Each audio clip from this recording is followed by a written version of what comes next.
statuette! Here it is. Finally! I have to get it, I have to...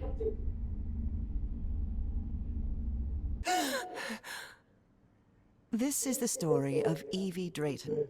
Quick. Before I forget. Where did I put my notebook? I have to write everything down. Looking for answers was part of Evie's observant nature and analytical mind. Her recurrent dreams began shortly after a period in 1956, when she'd completely lost consciousness.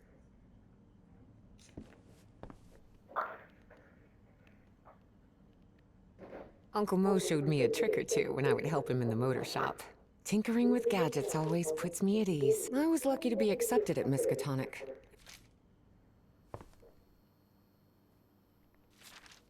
Spitsbergen Island and Svalbard.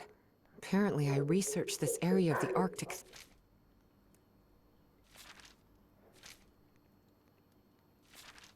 When I saw this picture, I couldn't believe it. It's the same...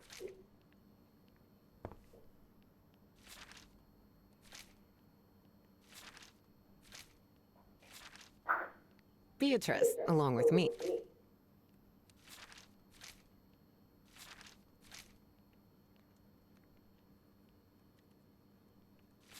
Beatrice, along with me, is one of the few ladies that...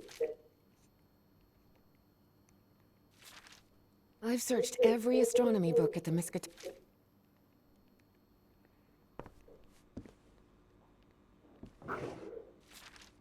The Hydrangea Foundation. Oh, here it is. Evie's Nightmare Journal. Evie was worried that someone might read it. That I've always...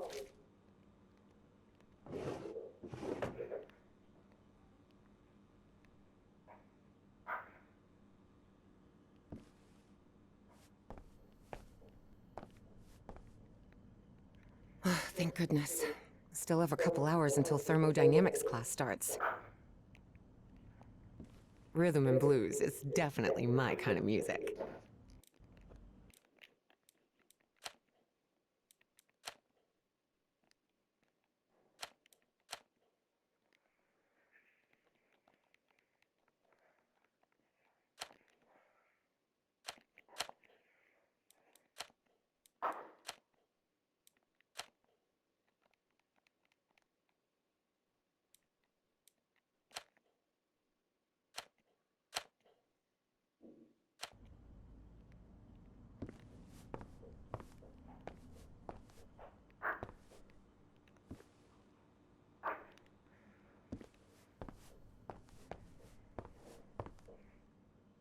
No, I have to write down what I saw in my dream before leaving my room.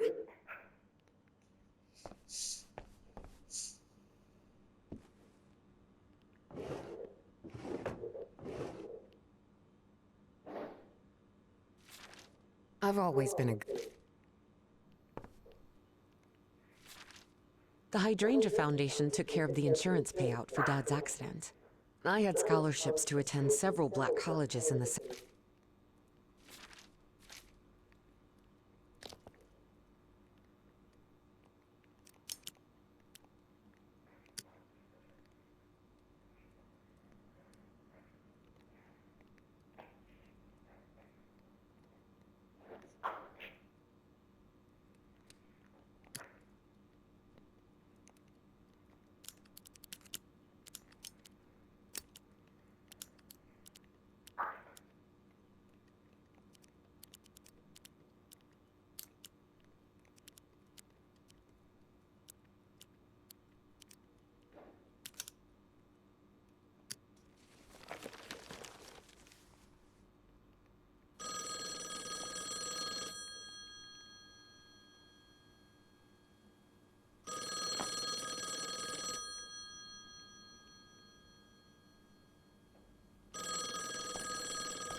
Gale, they are behind you.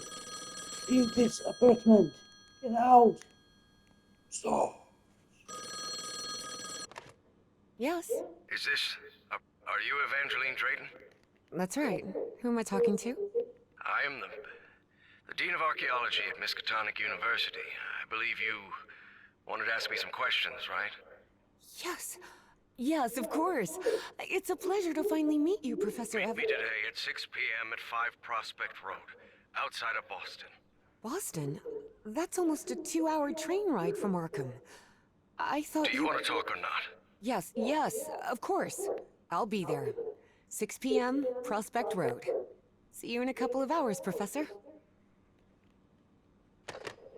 All right, I should get ready. There's a lot of information here about my strange dreams and my amnesia. I'd better... Reverend Charlton was adamant that I bring this cross to college. He must... Before leaving, Evie asked herself if she had finished gathering all the information in her room. All right, I think I've gathered what I need. As odd as it seemed to Evie that the Dean didn't meet her at the university, her need to know was stronger than her doubts. She was determined to attend the meeting. There, she would come across another protagonist in this story.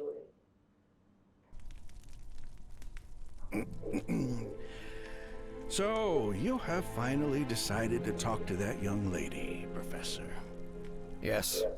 Acknowledging responsibility for our previous mistakes is vital to moving forward. You've taken a crucial step in... Listen, there's no need for us to talk, Doctor. The only reason I let you into my house is because you insisted it was necessary to prescribe my medication. This is also the story of a sad, guilt-ridden, and lonely man. This is the story of my husband, Professor Harry Everhart.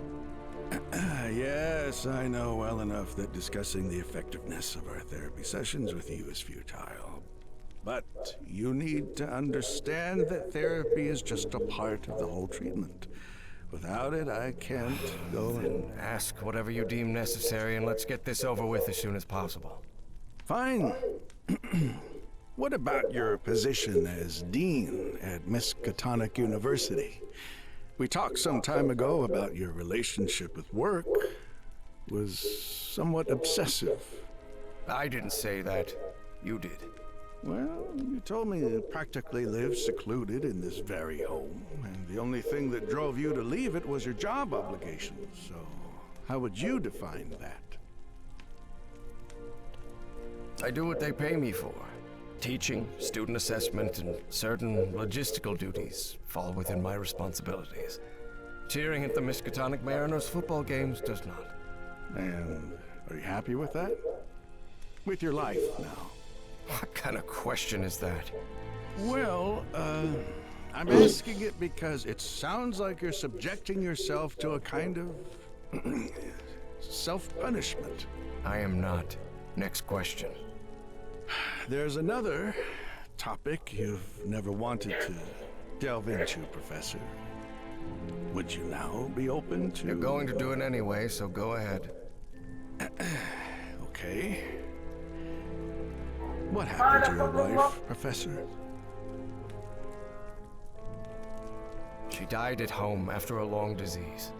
Harry hated giving details about my death. Especially if those details meant talking about a certain expedition and deaths other than mine. I see. And how do you feel about that? What's my wife got to do with all this? You see, the reason I'm asking, Professor, is because when we began therapy, you mentioned visions. Some sort of oily shadows casting themselves on the wall. You mentioned those visions began shortly after whatever happened to your wife. So, tell me, do you still see those shadows, Professor? No, not since I started taking the medication, at least. Harry had tried everything, and none of it worked. Not even the medication that helped him sleep could take away those oily shadows. But he kept it to himself. Listen, there is something different I want to try in today's session. I believe hypnotherapy might... Don't even think about it. Hypnotism is a scam. Professor, with all due respect, I believe you're mistaking mesmerism with hypnotism. Even so, if you want me to prescribe the... You won't give me my medication unless I submit to your quack experiment, is that it? I'm deeply sorry you see it that way, Professor. But I need you to trust me in this. Then go ahead. Wave a pocket watch in my face if that's what you need to do. There's no need for pocket watches, Professor. The sound of a metronome will be more than enough. I need you to relax and free your mind. And think of something pleasant. A fond memory, if you will. Something that took place here, in the Everhart Manor. A fond memory? In this place? It wasn't easy for Harry to find a fond memory in the same manor where he had spent an extremely unhappy childhood. Maybe. Maybe. December 1930. The last Christmas my wife and I ever spent at Everhart Manor.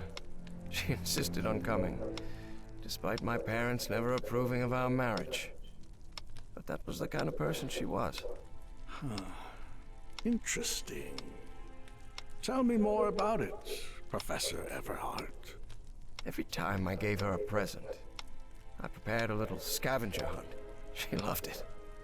She loved solving my stupid riddles. As you may have noticed, this story has more than one protagonist. And though I am not one of them, I believe I, Nora Everhart, play a crucial part in it. Can I open my eyes now, Harry?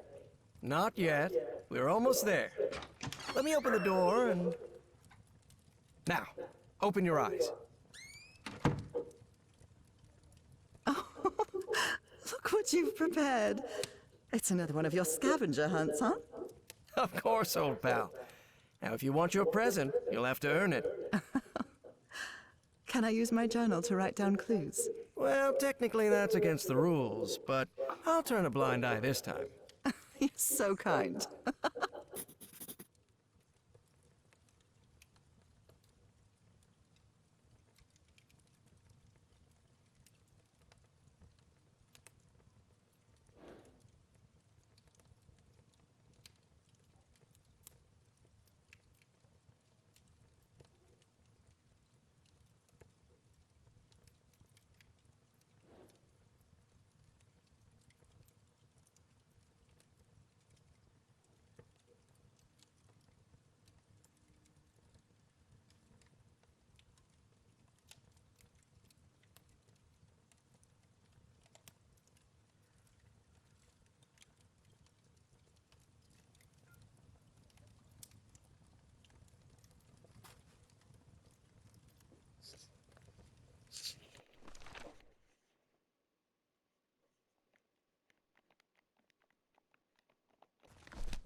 Do you remember when we slow danced to Dear Old Pal of Mine at Maddie's house? The end of the Great War Party, and our...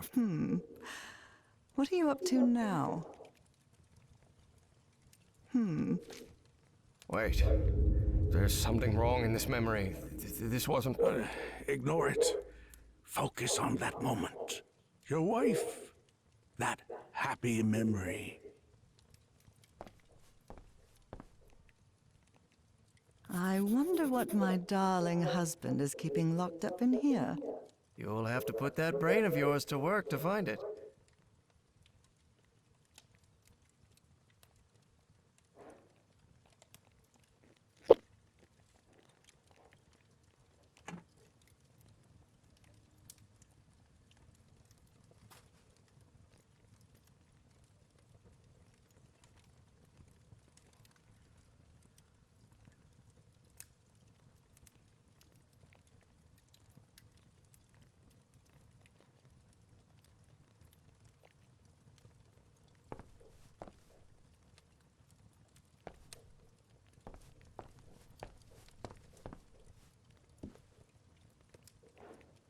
tell me you didn't vandalize a piano just for a scavenger hunt, old pal. Nora, who do you think I am? It's just crayon.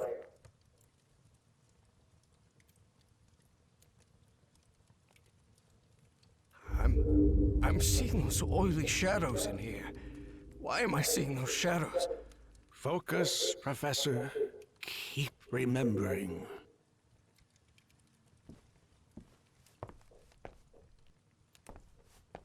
Do you remember when we slow danced to Dear Old Pal of Mine at Maddie's house? The end of the Great War Party and our first kiss. How could I forget?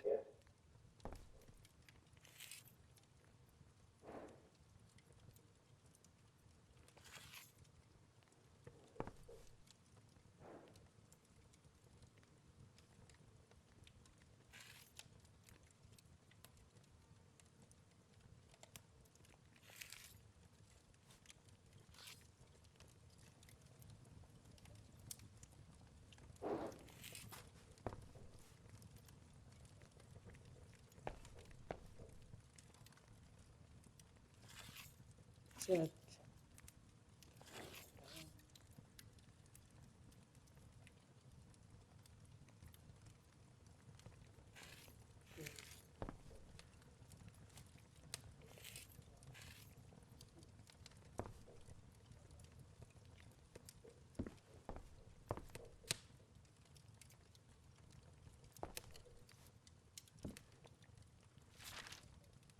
A new decade. I wonder what the future has in store for us.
Game costs it's one thing.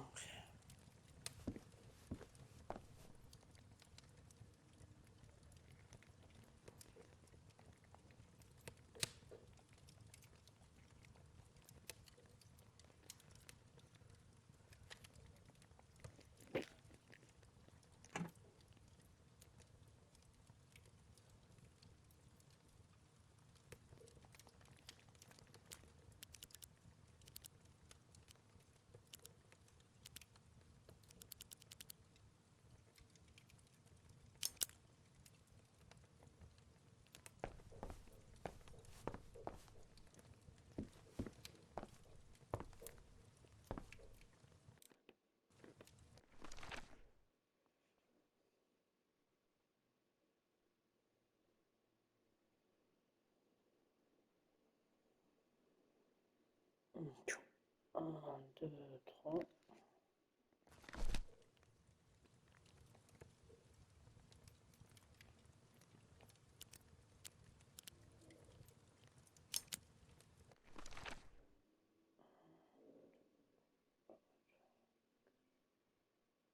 Huit.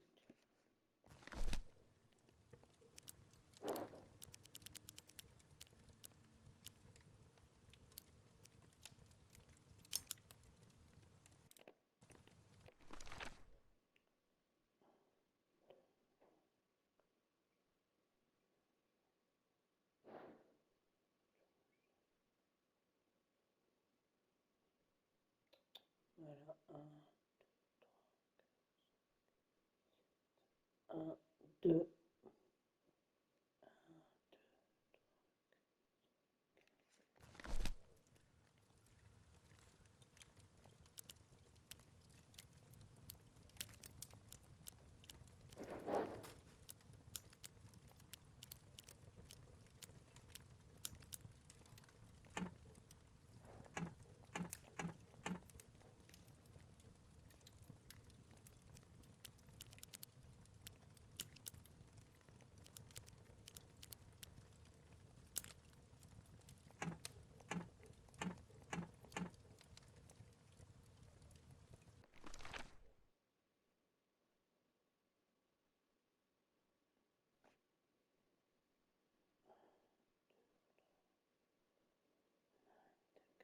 Lettre.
Oh, look at your sad little face in this photo. You know me.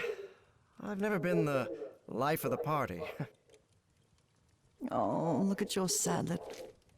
This darkness, Everhart Manor. My house is not... Professor, don't drift off. Keep going.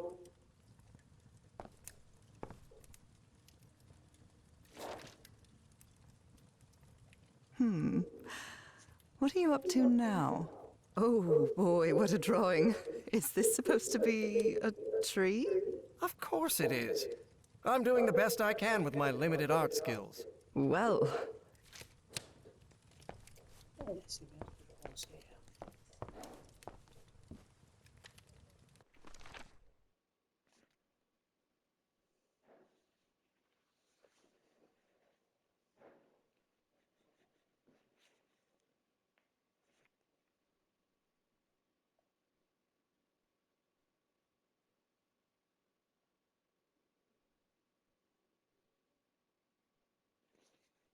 Joseph 300.